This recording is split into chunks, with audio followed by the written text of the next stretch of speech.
A new report by the Wisconsin Policy Forum came up with a big number. 25 Wisconsin cities have $2.25 billion in unfunded liabilities for retired health care. The new report was issued by the Policy Forum. We have President Rob Henken and Research Director Jason Stein. Rob, first of all, it's a new organization. Yes. Talk about the merger of, lay it out for us. Sure. So effective January 1st of this year, the Public Policy Forum, which was a Milwaukee-based nonpartisan policy research organization in existence in Milwaukee since 1913, merged with the Wisconsin Taxpayers Alliance, a Madison-based nonpartisan policy research organization that had been around since 1932. So lots of tradition, lots of history. The result is a new organization, the Wisconsin Policy Forum, which is now a statewide nonpartisan policy research organization. And does that mean that the scope has expanded from Milwaukee metropolitan issues to this current report statewide scope? Yeah, so we've really tried to blend the missions of the two organizations. So there's both a statewide focus and a Southeast Wisconsin focus. But I think what's most important is we now have a much better ability to draw the lines between those two. And so clearly from a greater Milwaukee standpoint, what's happening in Madison is of great importance in the public policy arena. But equally, for the rest of the state, City of Milwaukee, for example, is the largest recipient of shared revenue in the entire state. So when we're talking about issues like OPEB liabilities, someone in La Crosse may not necessarily immediately understand why it's important if Milwaukee's is exceeding $1 billion, but there is really a statewide impact. And you use the alphabet soup, OPEB, which stands Other Post-Employment Benefits, which is the focus of this report. Correct. I find this interesting because you looked at 2013 through 2016 unfunded liabilities for 25 cities, largely for retiree health care. We went from 2013 from 2.1 to 2.25 billion, an increase of 5%. So what was the purpose of the report? What surprised you? Give the overview before we go into the nuts and bolts. Right. So, I mean, to take it from a big picture, in Wisconsin, we're fortunate that we have most local government pensions in the state of Wisconsin system, which is fully funded. Yes. And so that's a tremendous benefit to us. But we do have some liabilities that are outside that system for retirees that we need to keep an eye on, and these are really the principal ones. And so the purpose of the report was to try and give people an update about where these liabilities stand and, you know, what, if anything, can be done for local governments and citizens to manage these obligations, okay? And so what we basically saw is that in the majority of the state, cities are making progress in reducing these obligations, at least the estimates of what they're going to be over the next 30 years. One big exception to that was, at least in 2016, was Milwaukee and Racine, yes, which had a big enough increase that it more than canceled out sort of the improvement in the other cities in the state. Yeah, and let's go to that graphic first, because I find that intriguing, Jason. You speak to the increase in liability, just the city of Milwaukee, 131.4 million. The increase in liability of Racine, 96.7. You make a point on, I think it's page 1 or 2 of the report, that exceeded all the progress made by the other 23 counties. So you still had a net, what's the best phrase? Not, right, you still had something like $108 million increase in just sort of the total liability. Now again, you know, these are not statewide liabilities in the strict sense of the word, they're city by city, but in some level they potentially affect everybody because as Rob said, the state does share aid that it gets from the income and sales tax with local governments. Obviously there's potential impact on services long term because all of these cities have got to live within property tax caps that are set by the state government. Right, so there's going to be a tension here between covering this liability over the next 10, 20, 30 years and also providing the service levels that people in those communities expect. Rob, were you surprised at the 2.25 billion number, the increase in 5% over 3 years?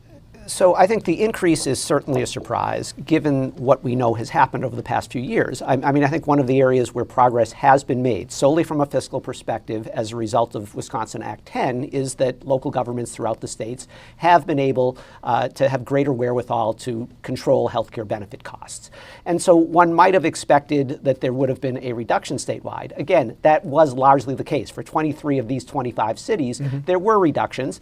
We can't link all of that to things that happened as a result of Wisconsin Act 10. But clearly we saw local governments doing things to change their benefit structure that was having some impact. There were 2 cities that the opposite took place. Those happened to be 2 large cities. Yes. Those happened to be 2 large cities with very large liabilities. The good news, Steve, is that our data sources were complete through 2016. There was an updated estimate of the Racine liability, and so that has gone down in 2017 from $503 million to $386 million. That's a good news, bad news. Good news is it went down. Bad news is it is still a very staggering amount. City of Milwaukee's went up slightly, but if we had had all of the 2017 data, the picture may have been a little bit different. That's why you do have to consider this city by city and not just lump it all three together. of us here are policy wonks, tragically. But so let's ask why should residents in the 25 cities care about these numbers, Rob? Well, so I think first it's very important to keep in mind what this is and what this isn't. So it's an estimate of a liability. And when we are estimating a long-term liability with regard to healthcare benefits, those estimates are laden with assumptions. They're laden with assumptions about what's going to happen to the cost of healthcare over the next 20 or 30 years, what's going to happen to people's lifespans over the next 20 or 30 years. And so what these are actuarial estimates. Number 2, it's important, a question I often get is, so what does this mean? Is there going to be a $386 million bill slapped on the desk of the city of Racine next year that they're going to have to come up with all that money? No. These are payments that are made that essentially the estimate assumes an amortization of 30 years over a lengthy period of time. So those are important qualifiers. But on the other hand, now directly answering your question, these are big numbers in terms of our top 10 list. Essentially what it does mean is that for the foreseeable future, each of these governments is going to have to budget substantially more for health care for their retirees each succeeding year.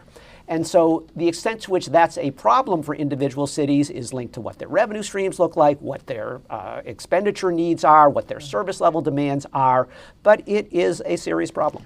Well, bottom line, these unfunded liability numbers could threaten emergency services, police, fire, EMTs, parks. Potentially. I mean, I think the big picture here is, again, take the city of Racine. Now, they had this big improvement in 2017, but their per capita liability in that city is still almost $5,000. So even if that resident, right, even if that projection turns out to be twice as high as the actual amount will be, $2,500 per person is still a lot of money, and so that's why we're tracking this, trying to keep it on the radar screens of both the public and public officials, because the good news is that there are some things that cities can do to sort of manage this over time. And maybe we can talk a little bit about how they got in this position in the first place, and then that can sort of lead us into how they might get out of it. Prior to going to how we got in this position, my question is, are generally city officials, both professional administrators and elected council members, aware of these numbers? It's a great question, Steve, and I would say that there is some general awareness, but I'm not sure that there is broad understanding among many elected officials as to, again, what this means, because these are big numbers for many of these governments, and they're handling it on a pay-as-you-go basis. So to the extent that elected officials are paying attention to annual budgets, maybe they're seeing their retiree health care costs go up a couple $100,000 every year. They're sort of used to that, and they think they can manage it.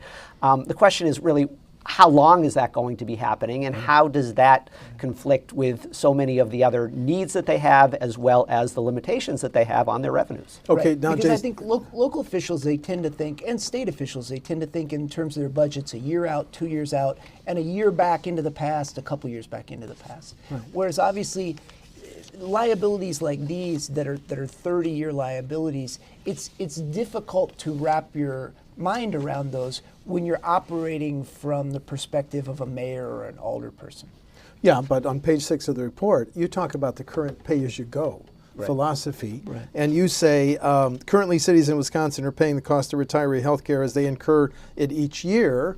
And in 2016, those payments totaled $76.8 million. But the real number go on, if local leaders wanted to also start providing the necessary funding for their remaining obligations over the next 30, more than double the 76.8, 98 million. That's why these are important numbers. Now let's go to how we got to this. Sure. Local governments were like local businesses. They wanted to offer their employees health care, but now you say in the report, baby boomers are retiring and health care costs just through the roof. Right. So it's important to note that in many cases, we go all the way back to the 1970s when these benefits were offered, 70s and 80s. And obviously the healthcare landscape was really different. If you're offering someone that sort of healthcare to take a retiree into to Medicare eligibility age in 1973, the implications of that decision are really different than they are today in 2018. Yeah. And in many cases, local government employees can retire pretty early. So in the case of public safety workers like firefighters and police officers, they may be able to retire after 20 years of service in their early 50s. Right. And then for that officer and a spouse may have 12 years of health coverage at $15,000 or $20,000 a year to the local government. And obviously those costs for just a single retiree can add up quickly. Right, and the number you use on page 4 is that for that employee, $197,000. Yeah, right. From the point where they retire to the point where they qualify for Medicare. Right, for a hypothetical police officer who retires at 52, 53. That's a police officer, yes. So, yes. Steve, just one important qualifier there also, however, is, and we don't know, you'd have to go through city by city, but in some cases, enhanced health care benefits were granted instead of salary increases. So Yes. maybe instead of in a particular 4-year labor contract, instead of having 4% annual increases, it was 2.5% plus an enhancement of the healthcare benefit. And so we can't calculate what those offsetting savings may have been over the years, Yes. nor could we get at it anyway unless we were behind the closed doors of the labor negotiations. But again, citizens shouldn't be thinking that this was just something that was handed out without potentially having there been some offsetting savings to these governments. I want to look now at specific cities who have, I don't want to say done the best and worst, but have made progress and maybe not so much progress. Sure. So let's look at that next graphic there. Beloit, Kenosha, Wauwatosa, Oak Creek, and La Crosse. Jason, summarize what happened in those 3 communities. Sure. Better off? You're obviously seeing those communities reduce the obligations that they have. And what you often see, I know La Crosse is one example where I talk with them, they gradually over a period of recent years turned off that benefit, if you will, for newly hired employees. Now that's important because you speak later on in the report, that's one option that local governments have, right, to not offer retired municipal employees health care in retirement, correct? Correct. That's one option? And I would say over the last 10 years, almost every city in the state has stopped offering that benefit to newly hired workers. To new workers. Correct. And where you're seeing, I think, some of the activity happening now and where you may see more activity going forward is that in certain cases under their policies and state law, they may have the ability to reduce or eliminate the benefit for existing workers. In other cases, they may not. And that, so that's sort of an area where a lot of the, policy decisions may be made going forward. But up until now, what you've been seeing more is the benefit being turned off for new hires and maybe potentially a little more difficult to qualify for. Do you think these 5 communities that made progress did so largely because of Act 10, Jason?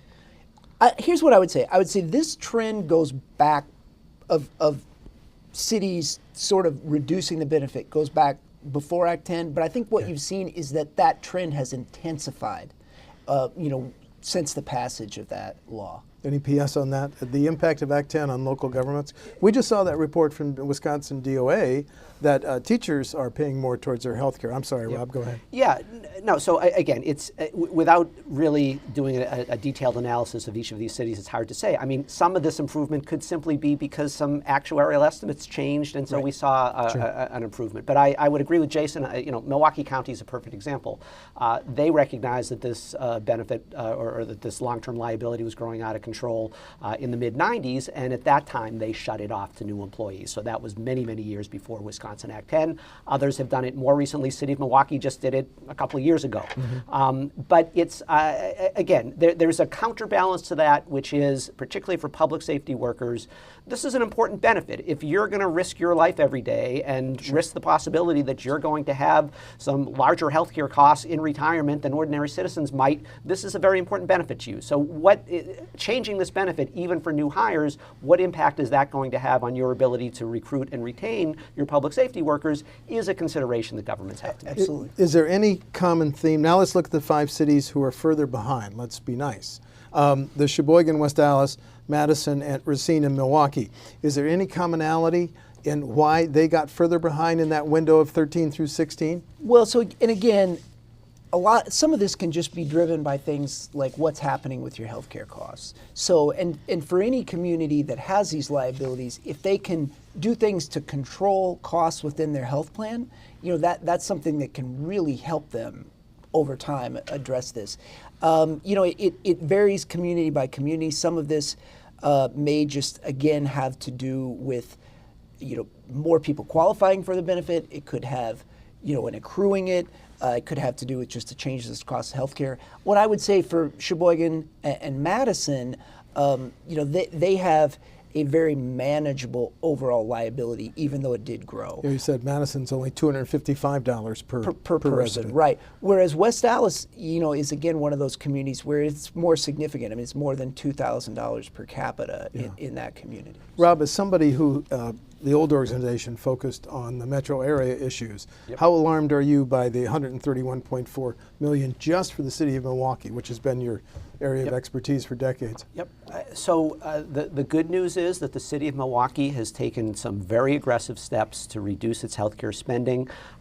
This happened both right before Act 10 and right after Act 10.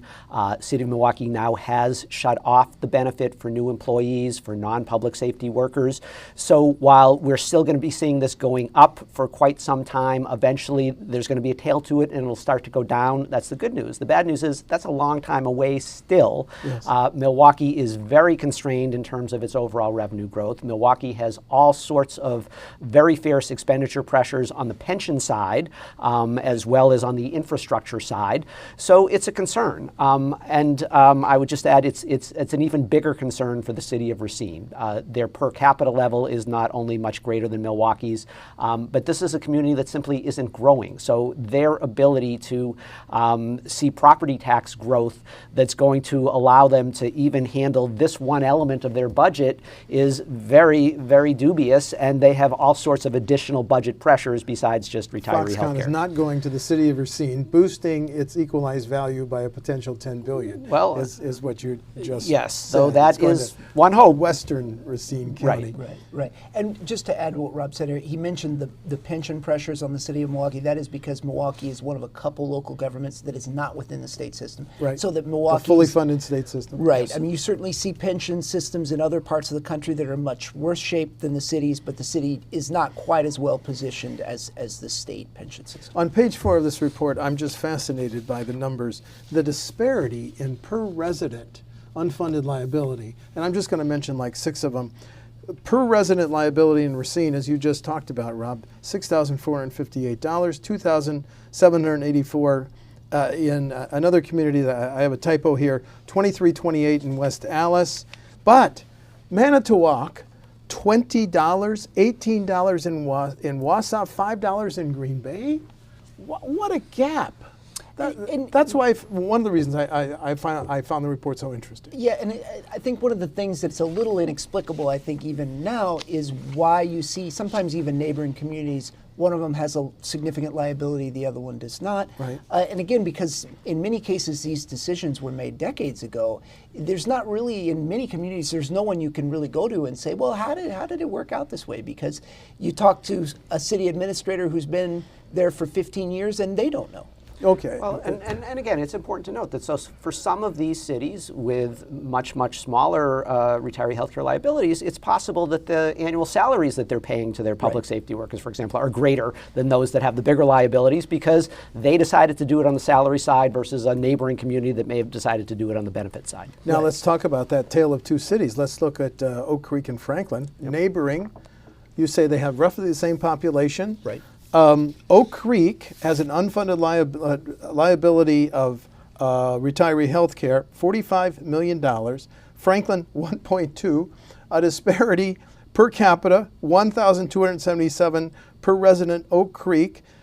Maybe some neighbors might want to move to next door to Franklin, $35. How can two similar communities have such varying liability?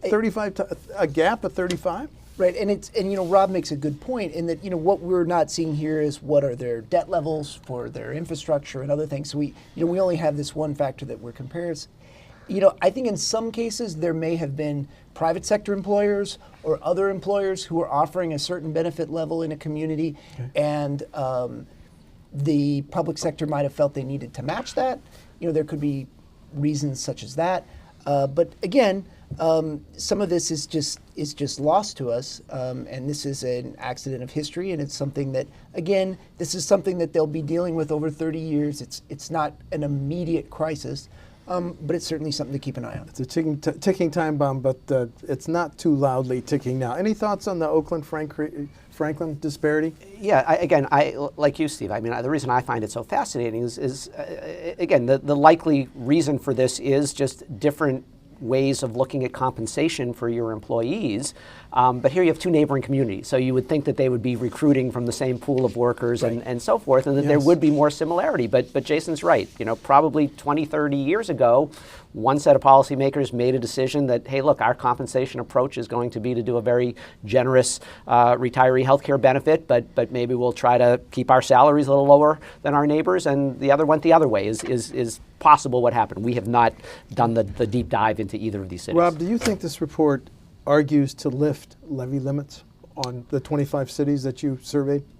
That's a tough question, because lifting levy limits certainly is not the only approach here, to the extent that we are going to be concerned about each of these cities, that ultimately this liability is going to impact service levels. So what else could you do? Could you look at maybe doing more to encourage consolidation of services in these communities with their neighbors to try to cut costs? I do think it puts pressure on that. I think what it does is it begs the question, something's going to have to give here potentially in the next 5, 10, 15 years, where this obligation is going to start to have a real impact on the day-to-day services that these communities can provide. And so then what are your options? Another option is to go to the voters and try to get the ability to go above the levy limit. So there are options there, but I think in terms of your question, is that something that these communities are going to want to see the legislature to look at if we still have those levy limits in place? I think the answer is yes. And obviously, as Rob mentioned earlier, to just pick up one of his threads, local governments will have to balance whatever they do, whether it's reducing this benefit, if they're able to reduce it more, with the fact that we do have 3%, at or below 3% unemployment in the state, and that there is a competitive labor market in which it may be difficult to retain and attract good employees.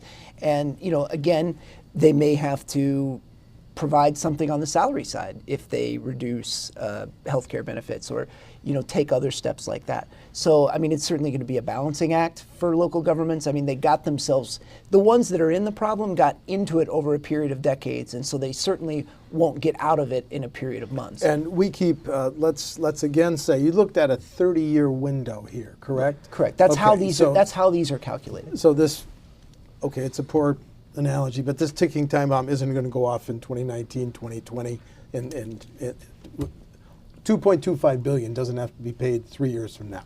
Correct. But now, let's end the show by looking at what some cities have done or can do.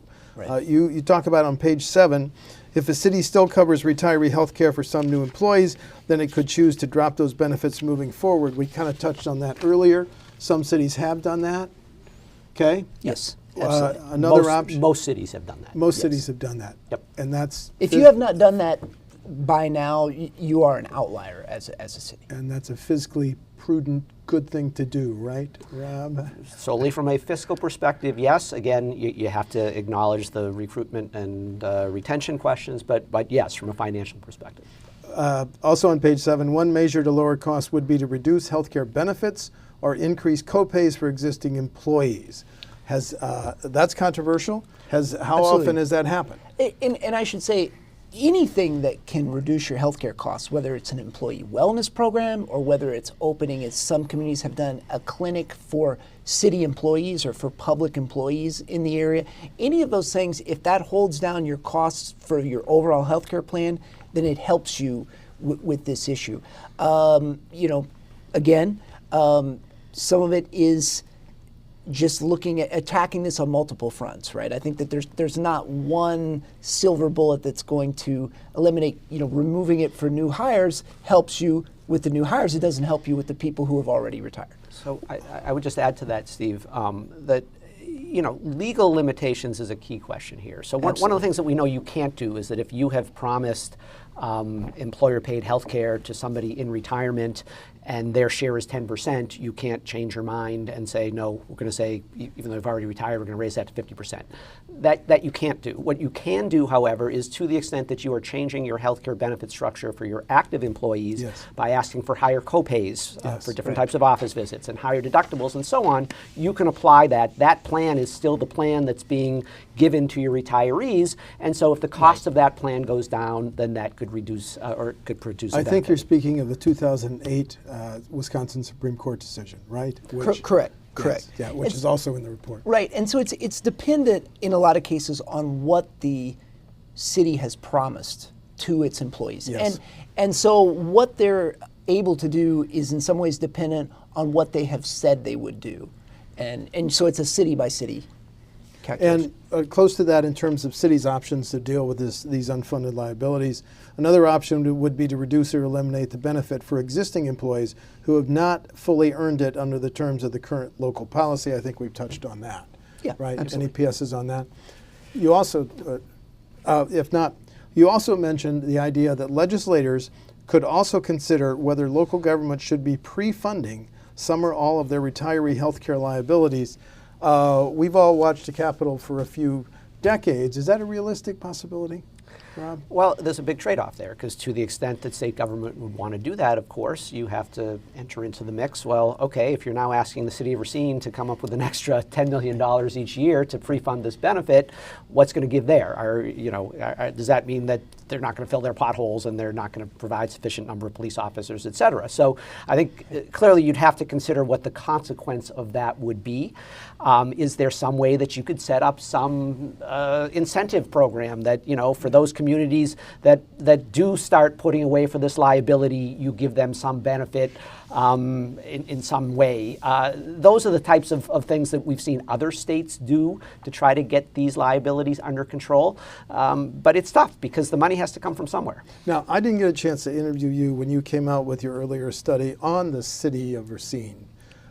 What's unique about them that makes them have such a large unfunded liability for health care for their retirees?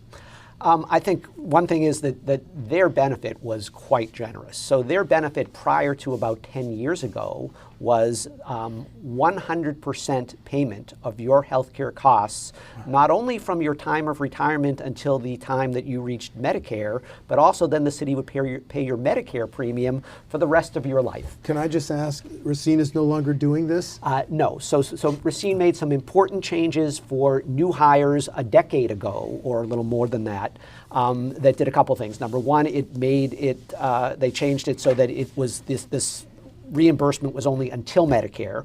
Also, they reduced it from 100% to now the retiree has to pay, depending on their class and their length of time that they worked for the city, of 10 or 15 or 5% is an employee match. So they've cut it down. But again, what they have not yet eliminated is that a City of Racine worker who is hired tomorrow, if that worker works the requisite number of years, which is typically over 20 years, they are promised a benefit in retirement that they will get most likely 90% of their premium costs paid from the day they retire until the day they reach Medicare eligibility. Wow. We're almost out of time. Maybe one final question.